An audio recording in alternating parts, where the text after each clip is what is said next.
Hey guys, welcome back to another G-Mineo video. I'm your editor, Joe, and today we're talking Undertale. For today's video, I played through the pacifist run of Undertale. If you'd like me to play through the genocide path, leave a comment below, like, subscribe, share, the whole deal.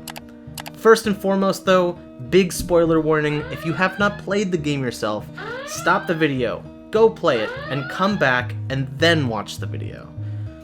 So what is Undertale? It's a 32-bit RPG with elements of bullet hell game mechanics created by Toby Fox.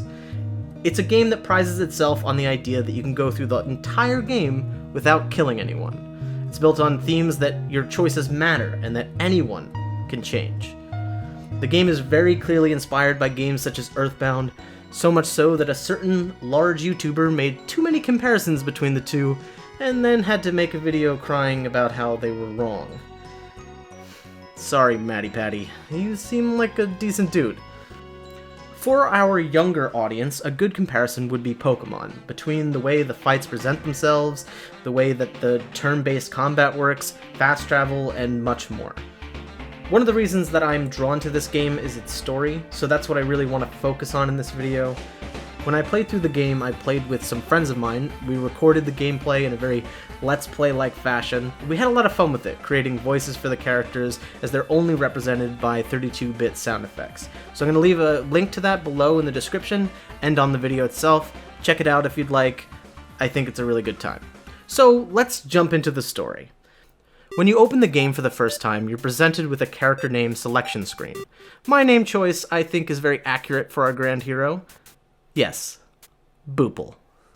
So you play as a human who's fallen into the underground, the place where monsters live because they were locked away years ago by humans and their magicians. A goat woman lady monster named Toriel, she's literally and figuratively your tutorial, saves you and gives you the information you need to use the spare and mercy options in your RPG battles.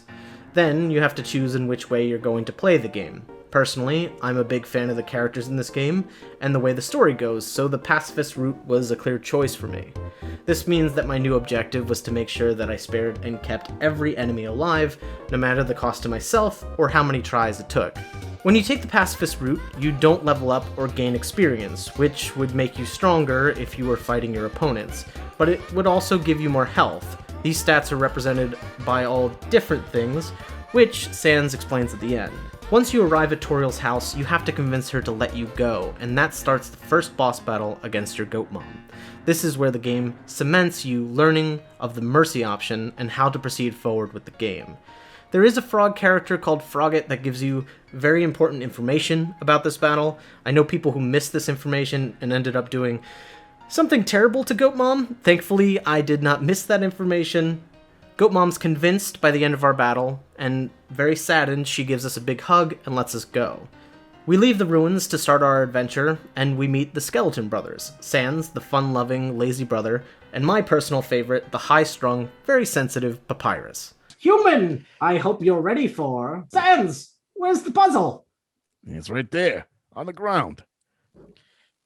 Sans, that didn't do anything. Really? Wowee. No one has ever enjoyed my cooking before.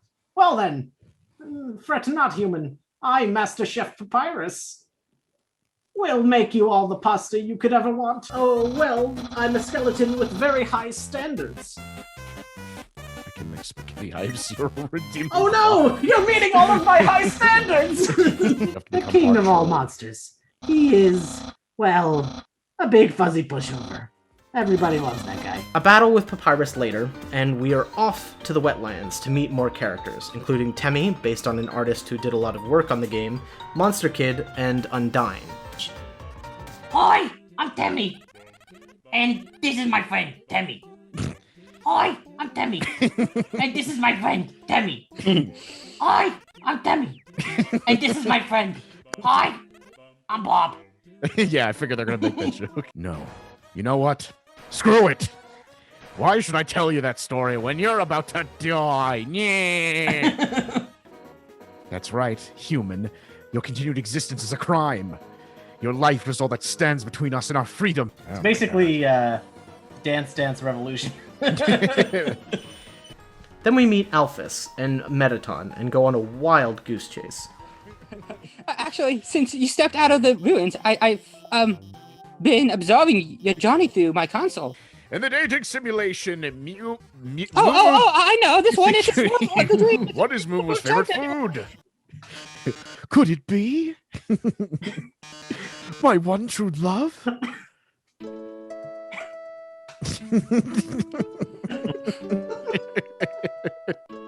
Oh, my love. Please run away. Did you just flip my switch?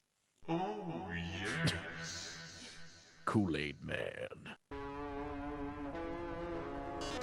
Oh, my. I'll make your last living moments. It's absolutely beautiful! And then we finish the game with a final battle with Asgore and Flowey/Azrael. That's right. You have something called the Toymination. So as long as you hold on, as long as you do what's in your head, I believe you can do the right thing. You know what we must do? Give you an appointment for your dentist. When you're ready, come into the office. I mean, the next room. Hey! I'll visit to the dentist. He literally said it! Oh my god! I was not wrong there. Look at me. Are you ready? Oh, well, after everything I have done to hurt you, you would rather stay down here and suffer than live happily on the surface? No. No! No. You got Thanos snapped out of existence. Yep. You idiot. You haven't learned a thing in this world. It's kill or be killed. Well, Jesus Christ. It's one way to introduce it.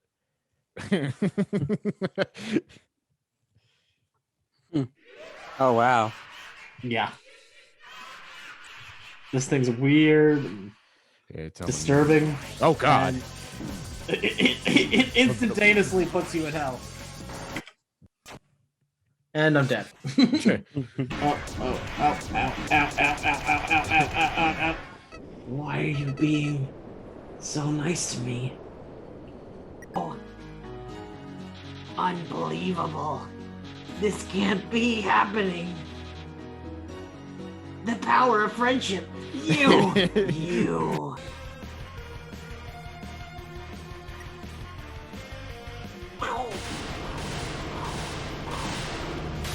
So unfair. Freaking bullet hell, man.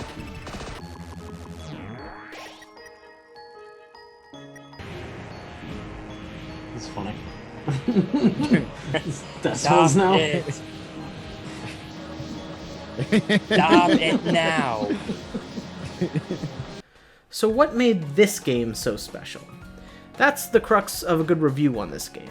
See, 2016 to 2017 was actually a really interesting 2 years in the indie game development scene. Creators such as Toby Fox and Dan Salvato found and built on what separated independent games from AAA titles. Similar to the world of film that I come from, independent endeavors have more freedom to break away and subvert the audience's expectations. This is seen both in Undertale and Doki Doki Literature Club. They break the fourth wall and demand more of the player than a typical third-person adventure does. They exceed the expectations that come from a small budget and a small staff, again similar to indie film, by using their lack of resources creatively and to their advantage. In Undertale's case, it presented its story through a 32-bit nostalgia-driven RPG. Doki Doki Literature Club uses the platform of a dating simulator to tell a story. Both of these models of game design are cheaper to make and well-established game types, so when the creator deconstructs the genre, breaks the mold, and talks directly to the player, there's a stronger bond created between the storyteller and the player. It's much more of a conversation than a typical AAA title. This is what makes this game so incredibly special, and it's improved by the cast of characters. The fact that they are well written but only text-based allows two important things to happen. The well-written dialogue, even the font choices and punctuation, influences how you interpret the character. You can see this in how we voice the characters. Hey, that reminds me. Papyrus, you called everyone here, right? Well, besides, anyway, if I got here before you, how did you know how to call everyone? Let's just say a tiny flower helped me. Jeez, that's no good. Final boss battle. A tiny flower? Uh-oh. Oh no! All of our friends! You idiots! While you guys were having your little powwow, I took the human souls. And now, not only are those under my power, but all of your friends' souls are gonna be mine too. And you know what the best part is? It's all your fault. It's all because you made them love you. All this time you spent listening to them, encouraging them, caring about them. Without that, they wouldn't have come here. Don't you get it? This is all just a game. If you leave the underground satisfied, you'll win the game. If you win, you won't want to play with me anymore. These elements create a vivid description in your mind's eye of what the characters are like. Even the way the individual characters laugh is all well thought out in the context of a textual performance. What if a human comes through here? I want to be ready. I will be the one. I must be the one. I will capture a human. Then I, the great Papyrus, will get all the things I utterly deserve. Maybe this lamp will help you. Sans, you are not helping. Now, what was a very smart decision, intentional or not, by both games, Undertale and Doki Doki Literature Club, is that there's no voice acting. There might be implied character voices through rhythmic tones that are presented under the character's text appearing, but the fact that there's no actual voice acting invites the player to read the text out loud. This is something that I did in my playthrough with my friends, and it is a great advantage to these games. I am, and I hate it. Wow, sounds like you're really working yourself out down to the bone. I will attend to my puzzles. As for your work, put a little more backbone into it. It allows the player to draw a much stronger emotional connection because they're the ones talking. They're the ones embodying the hopes and dreams of the characters. Now, I want to tack on some thoughts I have about the artwork in this game. Whether it's the 32-bit versions or the more realized artwork of the shopkeepers and the flashbacks, the work here done is really strong. There is some lack of consistency in the style, but it doesn't subtract from the game's impact. In fact, many of the characters and enemies you come across in the world are mishmashed animals and objects, so mixed art style does actually fit. There is a quality to this game, story, and art that embodies the Isle of Misfits, and that makes the game very endearing. This is only improved by the comedy, the bad puns, the comedic situations, the comedic absurdity of certain characters and timing. This all endears you to the characters and makes you emotionally connected to the ending, even if it does go a bit too hard on the love and friendship can solve everything element. This is clearly one of the main reasons it made the internet fall in love with the game, or maybe it was just the skeleton of bad puns. You can see from our reactions to the ending that even 3 older guys really took to this game. So, first, it's best if you just forget about me, okay? Just go with the people who love you.